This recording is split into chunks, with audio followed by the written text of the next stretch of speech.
우리가 제자 양육을 해야만 하는가? 那为什么我们需要有这样的一个门徒训练呢？ 이것은 예수님의 명령이기 때문에 그렇습니다. 那我们再一次来说，因为这是主的命令， 따라서 우리는 성도들을 교인으로 살게 할 것인가 아니면 예수님의 제자로 살게 할 것인가 그 질문에 분명한 답을 가지고 목회를 해야 됩니다. 所以今天我们在牧会的过程里面，我们必须要有一个明确的方向，到底我要让信徒只是信徒呢，还是成为主的门徒呢？ 그리스도인들이 예수님의 제자로 살지 못하면 세상은 변화되기가 어렵습니다. 今天如果一个主的子女，神的子女没有办法改变这个世界，没有办法发挥出影响力的话，那其实真的没有用处的。 제자로 살 때 그들을 통해서 세상에 놀라운 변화가 일어나는 것입니다. 当我们的生命活出一个门徒的生命、门徒的样式的时候，我相信这个世界必因这生命而得改变。 예수님의 제자를 만드는 일은 해산의 고통이 필요합니다. 而耶稣在养育、栽培门徒的这个过程里面，我们可以看到耶稣基督的一个经历的生产之苦。 예수님도 제자들을 3년 동안 훈련시켰습니다. 同样的，我们知道耶稣基督也有3年的时间在训练他的门徒。 그 결과 그들이 예수님이 맡기신 사명을 감당할 수가 있었습니다. 而那结果就是这些门徒们最终能够担起耶稣基督所赋予给他们的这个使命。 제자들에 의해서 이스라엘이 변했습니다. 因着门徒们的缘故，整个以色列改变； 제자들에 의해서 로마가 변했습니다. 因着以色列的缘故，所以罗马改变。 왜 우리가 제자 양육을 해야만 하는가 그 이유를 역사 속에서 우리는 발견할 수 所以， 있습니다. 我们从过去历史里面，我们也可以知道为什么门徒训练是必要的。 평생 교인으로 자기가 얻은 구원에 감사하며 인생을 살 수 있습니다. 当然，我们也可以就感谢神在我们生命里面给予我们的赐下的赏赐给我们的救恩救赎，然后我们就自己珍惜这个一辈子生活。 그러나 하나님은 우리를 그렇게 살도록 부르시지 但是 않으셨습니다. 各位要知道，神呼召我们不是只是为了我们自己满足而已， 나를 통해서 또 다른 구원을 이루기를 원하시는 것입니다. 神期盼透过我们来再一次将这主耶稣基督的救恩给延续下去。 믿는 자들을 통해서 세상이 변해지기를 원하시는 것입니다. 神期盼透过这信主的人、跟随主的人，然后世界也因着这生命而改变的。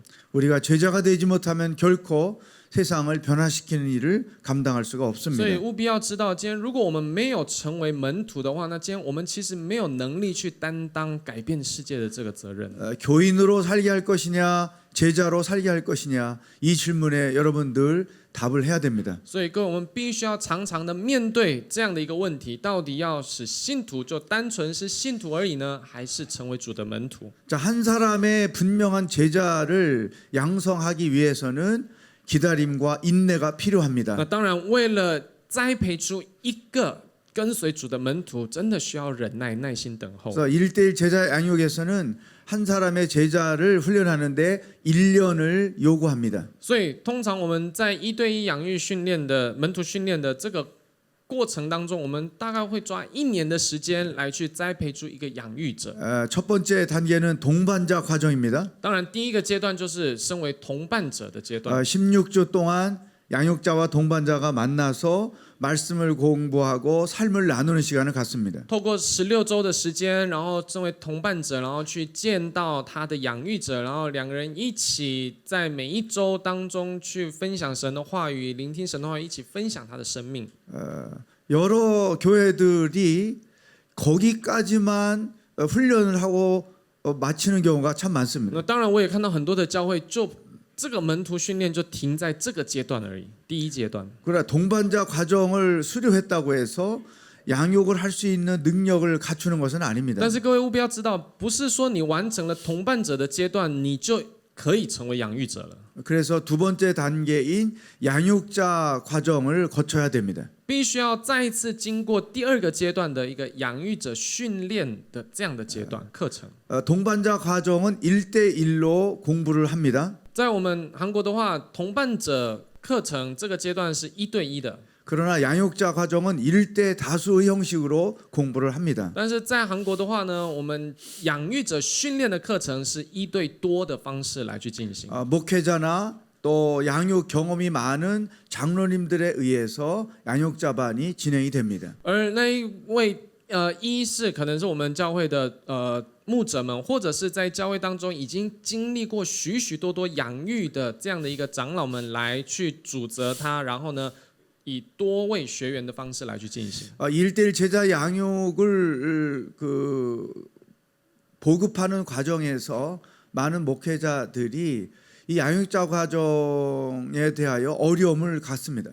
很多的牧者呢，他们很希望能够学习这个一对养育训练，但是呢，门徒训练，但是他们对于这个第二阶段的养育者训练这个课程这个阶段呢，其实大家都觉得有一点负担。 그 어려움은 단순합니다. 他们的负担其实很简单， 동반자 가정에서 다 배운 내용을 또 어떻게 양육자 가정에서 반복할 수 있겠느냐 하는 것이죠. 他们的负担，他们的就是想法就是很单纯。过去已经花了16周的时间去透过同伴者课程学习了这些，然后又要再一次花16周的时间去在养育者训练的时候学同样的东西嘛？ 그래서 이 양육자 과정이 왜 필요한지 그 목적을 설명을 해드립니다. 所以今天我在这里要跟各位说明一下，为什么这16周的养育者训练课程其实很重要。 제가 여러분에게 이 양육자 과정은 어떤 목적을 가지고 운영되는지를 소개해드리려고 합니다. 所以我在这边跟各位介绍，到底我们是以什么样的一个目标跟目的呢，来去进行这16周的养育者训练课程。 오늘 첫 시간은 1대1 양육과 큐티에 관한 것입니다. 第一个时间，今天在这里我要跟大家分享的是关于 QT 的部分。 근데 이 양육자반에 대한 소개가 여러분에게 필요할 것 같아서 먼저 간단히 설명을 드리는 것입니다. 表定是 QT， 但是呢，因为我突然觉得养育者训练这个课程应该对大家来讲是比较重要，所以我 자, 今 이 天特别换了一下。 양육자반의 훈련 목적이 무엇일까? 首先，养育者训练的目的是什么？ 그 첫 번째는 양육자로서 합당한 영적 자질을 갖출 수 있도록 훈련하는 것입니다. 我们第一个训练的目的是使他们能够具备身为一个养育者应有的灵性。 동반자 과정을 마친 사람들의 신앙의 그 정도는 다양합니다. 当然，完成同伴者阶段的每一个所谓的门徒呢，他们的属灵程度其实都不太一样的。 예수를 막 믿어서 공부를 마친 사람도 있고 当然，在当中有一些人可能是才刚信主没多久，然后刚完成这16周的训练而已。 오랫동안 예수를 믿었는데 공부를 마친 사람도 있습니다. 也有一些人是过去已经有很长一段的信仰生活，但是就是在近期才完成这16周的一个门徒训练。 성경을 잘 모르는데 마친 사람이 있고 성경을 잘 알면서 마친 사람이 있습니다. 所以简单的来讲，就是有些人是已经明白圣经，然后完成训练；有一些人是根本连圣经的甚至可能都还不是很理解，然后就完成训练的。 신앙생활을 오래 했고 성경을 많이 아는 사람 같은 경우는 양육자로서 훈련받는 게 어렵지 않습니다. 那当然，对已经很了解、充分了解圣经的，对在基督信仰里面已经很久的这些信徒们，可能他们要理解这内容不难。 그러니까 예수 믿은 지 얼마 안 됐고 성경의 지식도 부족한 사람이 양육자가 되기는 어렵습니다. 但是你试着想一下，一个才刚信主没多久，然后对于圣经的知识也好，内容并不是非完全的全面性的一个了解的人，他没有办法马上就成为一个养育者。 따라서 이 양육자 과정에서는 그 부족한 부분을 채워주는 내용으로 강의를 합니다. 所以我们在养育者训练的时候呢，我们会特别加强一个他们在同伴者过程里面会比较欠缺的部分。 그 우리가 가지고 있는 교재의 내용 외에 또 내용들을 첨가해서 가르치는 것입니다. 所以我们会以在原本既有的同伴者训练里面的那个教材以外的东西，我们会加以补强的意思。 이 양육자 과정은 단순히 내용만을 가지고 훈련하는 코스가 아닙니다. 所以养育者训练这个过程呢，我们不是单纯只照着这个教材来走的。 예수님의 제자로서의 영성을 같이 키우는 것입니다. 等于说我们在养育者训练过程里面，我们会再一次去提升他们的一个基督门徒的一个灵性。 따라서 여러 가지 과제물이 제시가 됩니다. 所以自然而然就会有很多的课题必须要去做的。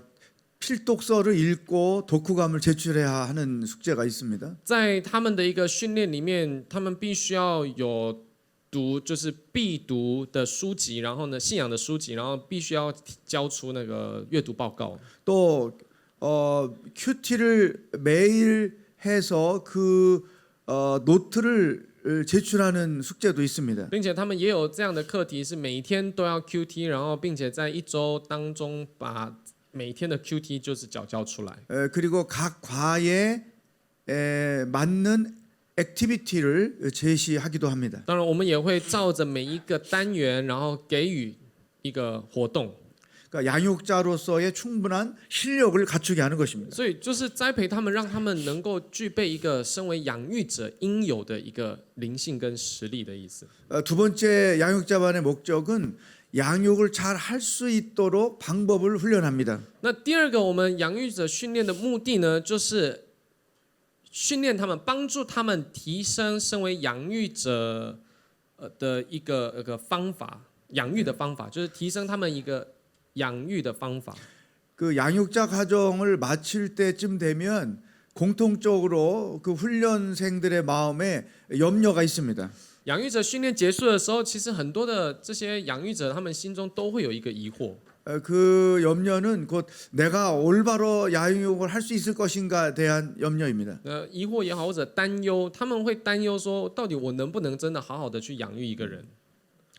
그래서 양육자 과정 내내 둘씩 짝을 지어서 기도하는 시간을 갖습니다. 所以我们在整个养育者训练的时候，我们会让他们每一次就是分组，两个一组，然后呢，不断的为彼此祷告，不断的练习， 또 둘씩 나눔의 시간을 계속 갖습니다. 然后让他们两个人也同样一直练习，有一个分享的时间。 그리고 한 과씩을 맡아서 처음부터 끝까지 양육을 실습시킵니다. 并且我们也会要他们轮流的去负责一个单元，然后实际的操演整个从头到结束的整个时间。 이런 과정을 거쳐서 양육하는 방법을 체득시키게 하는 所 것입니다. 以就是透过这样的方法，让他们习得这个养育的方法的部分。 그 다음에 이 1대1 양육자 과정은 교회적으로 보면 교회의 리더를 양성하는 과정이기도 합니다. 当然，对教会而言，这个养育者训练也可以说是培养、栽培教会领袖的一个很好的课程跟方法。 저희 교회를 예로 들면 3명 이상을 양육해야만 교회의 리더가 될 수 있습니다. 举我们教会的例子来讲的话，必须你要经历养育过3个人、3个门徒，你才能成为教会的一个领袖。 또 장로님이 되려면 5명 이상을 양육해야만 됩니다. 你如果要成为教会的长老的话，你必须至少要养育、栽培过五个门徒才行。 이 과정에서 교회가 추구하는 비전에 합당한 책들을 읽고 독후감을 내도록 훈련합니다. 所以当然，在这个过程里面，我们也会要学员能够去阅读与我们教会的精神以及神学的价值观有关的这样的一个属灵的书籍，让他们去学习，然后去阅读。 네 번째는 양육자가 사명감을 가지고 제자 양육에 헌신할 수 있도록 훈련합니다. 再来第4个，我们是要训练他们能够担起这个身为养育者的使命，然后去担当神的事工。 이 양육자들이 앞으로 만나게 될 동반자들은 다양한 사람들입니다. 我们要知道，养育者在将来你会遇到的同伴者，其实种类繁多的。 따라서 양육자가 시험에 들지 않으려면 사명감을 가져야 됩니다. 所以今天，如果一个养育者在面对各式各样的同伴者的时候，他要免于受试探试炼的话，那必须要有一个使命感才行。 따라서 이 과정을 통해서 양육하는 일이 얼마나 소중한 일인지를 강조하는 것입니다. 所以，我们也就是透过这个过程，让养育者自己能够亲身的明白，到底养育一个门徒是多么的重要呢？ 양육자 과정의 4가지 목적을 설명했습니다. 所以这就是以上4个我们之所以会举行养育者训练的一个原因目的。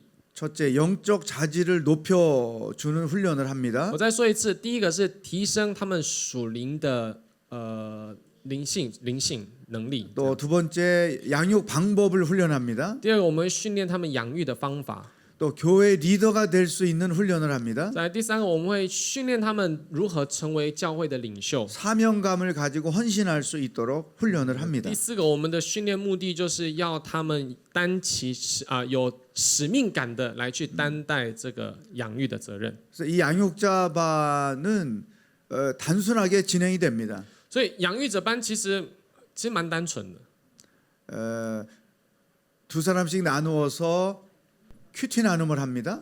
就两个人就是配对在一起，然后呢就是分享 QT， 또 교재 내용을 공부합니다. 然后对于整个教材的内容，他们再一次学习。 근데 그 교재 내용은 각 과의 핵심 놓쳐서 안 되는 핵심 내용이 무언지를 설명합니다. 但是我们会特别在这个内容学习、教材内容的学习上面，我们会特别加强的是，在这个单元里面，你不可忽略掉的真理跟不可忽略掉的要素是什么？ 그리고 그 내용에 추가해서 양육자가 되기 위해 필요한 그 수준 높은 내용을 설명해 줍니다. 然后，并且我们会再加强很多他们可能在一般的教材里面没有看到的一些比较深入的这样的议题性或者神学性的这样的问题，我们也会再把它补强进去。 그리고 훈련생들로부터 다양한 질문을 받고 응답을 합니다. 然后，并且透过许多的训练的养育者的这些学员们，然后我们也会接受很多的问题，然后给予解答。 그리고 그날 배운 과에서 중요한 내용을 가지고 서로 나눔의 시간을 갖습니다. 并且让他们就以今天所学习的内容呢，然后两个一样的一起去分享，一起去再一次诉说。 이번에 저와 함께하는 것이 양육자 과정이라고 생각하면 이해가 될 것입니다. 所以各位可以试着去想象一下，现在这个状况就是我们一般在韩国我们会举办养育者训练的时候的状况就是这样子。 또 양육자 과정을 마치고 나면 이제 연결을 통해서 동반자를 훈련시키겠죠. 那当然，在结束了养育者训练之后呢，我们就会透过各样的方式，然后去连接养育者跟同伴者。 그러나 1년에 한 번씩 양육자를 재교육하는 시간을 가져야 됩니다. 但是呢，我们每一年必须还是要再多一次的一个养育者的另外的训练。 그 재교육하는 내용은 다양합니다. 所谓的再教育，这再教育的内容其实就比较多样了。 1대1 양육의 필요성을 성경적으로 강조한다거나 有可能这内容不外乎就是再一次去强调1对1养育的重要性。 각 1대1 교재의 각 내용을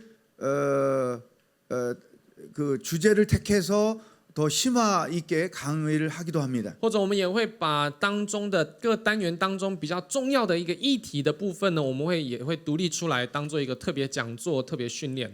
특별히 우리 교회의 상황에 따라서 양육자들에게 더 필요한 게 무엇인가를 목회자는 늘 파악을 해야 됩니다. 所以，一个牧者必须要实时的去了解跟明白，到底什么样的议题是现在符合我们教会的，是我们教会所需要的或者欠缺的。 예를 들면 우리 교회가 성령 충만이 더 필요하다. 举例来讲，可能你觉得我们教会需要圣灵充满， 그러면 2019년 10월 달 재교육은 성령 충만을 주제로 강의를 하는 것입니다. 那这样子的话，2019年10月，假设10月我们要办一个养育者的再教育训练，那这样子的话，我们当月的主题，我们就可以把它定为是一个圣灵。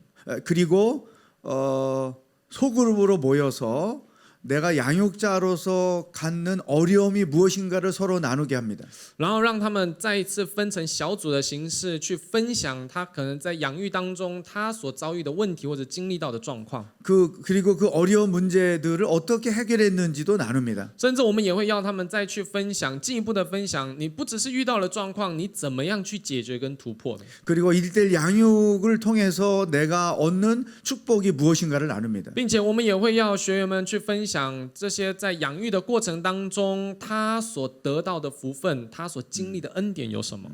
이런 과정을 통해서 제자 훈련은 계속 이어져 내려가는 것입니다. 所以就是透过这样的过程，我们教会的门徒训练其实就是一直不断的在进行。 그러면 이제 오늘 1대1 제자 양육과 큐티에 대한 내용을 공부하도록 하겠습니다. 好，接下来我们来回到今天应该要进入的主题，就是要讲到1对1门徒养育跟 QT 的部分。 자, 이 1대1 제자 양육의 궁극적인 목적이 무엇이라고 했습니까? 各位，我说过了，1对1养育门徒训练的这样的一个最终极的目的是什么？ 그리스도가 다스리시는 삶을 살아가게 하는 것이죠. 一个圈的最外围就是由耶稣基督完全统管的这样 근데 的一个人生。 제자의 삶이란 무엇일까? 所以门徒的生命、门徒的生活是什么呢？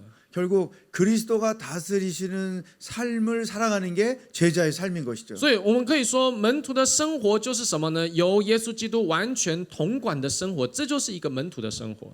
어떻게 그리스도께서 우리를 다스리실까요? 那我们可以思考一下，到底要怎么样做，让基督耶稣完全的统管我们？ 어제 말씀을 드렸죠. 那昨天也跟大家分享过了， 말씀을 통해서 우리를 다스리시는 것이죠. 神是透过神的话语来去怎么样统管我们、照亮我们。 말씀을 통해서 하나님의 뜻을 알아야 됩니다. 所以我们必须要透过神的话语来去认识神， 그리고 그 뜻에 합당하게 순종하고 살아야 되는 然 것이죠. 后也要照着这话语来去顺服来生活。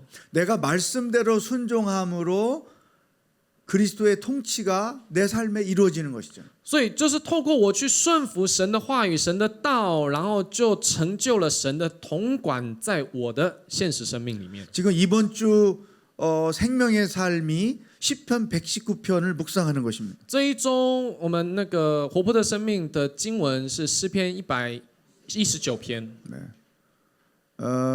그 내용을 보면 어떤 어려운 상황에 처해도 나는 하나님의 말씀대로 하겠습니다. 그런 고백이 많이 나옵니다. 在这119篇里面，我们可以看到常常会出现这样的告白，不管在什么样的顺境或逆境，或者在各样的一个处境里面，我就是要怎么样顺服于神。 내가 고난을 당할 때 하나님의 말씀대로 행한다고 고백합니다.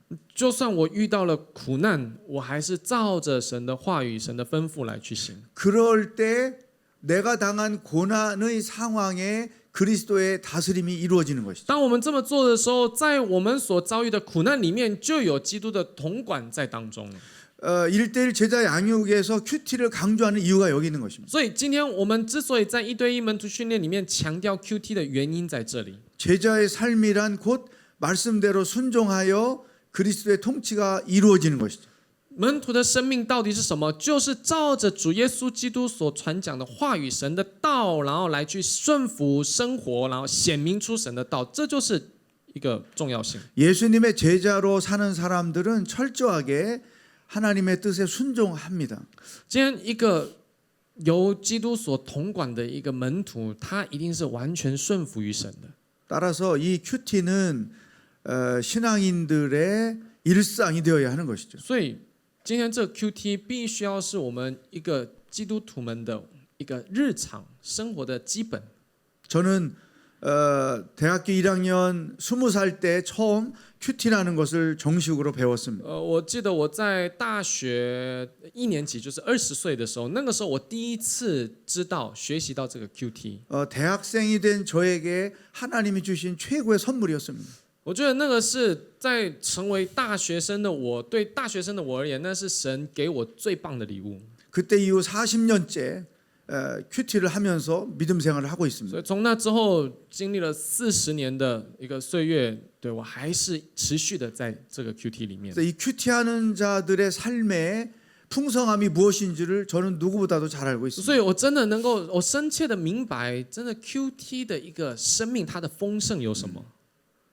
따라서 이 큐티는 아무리 강조해도 지나침이 없는 것입니다. 今天，所以 QT 你再怎么强调，或者强调到过头了，这也不能说什么，就理所当然的。